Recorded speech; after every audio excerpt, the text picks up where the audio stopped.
Hello everyone, this is a quick video on how to do a system check on the dash of a BMW.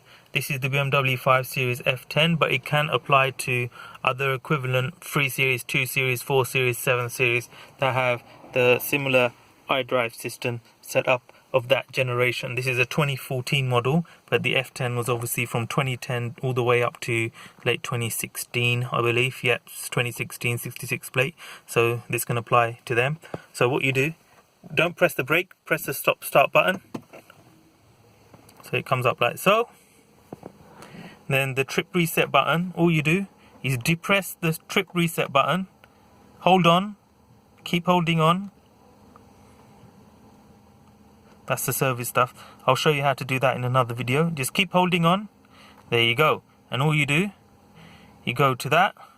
So you let go of the reset button, and then it will go to that and press it again once, and you go to system reset, test, sorry. And then you just depress the button to select. Oh, sorry, my fault.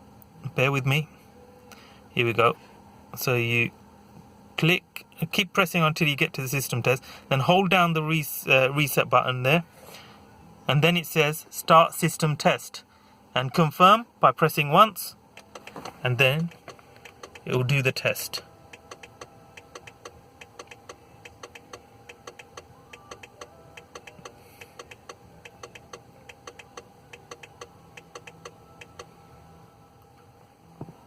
System test done, and if there are any faults it would have come up, but that's how you do the system test, and you can do the identification as well. Okay, hope that helped. Bye bye.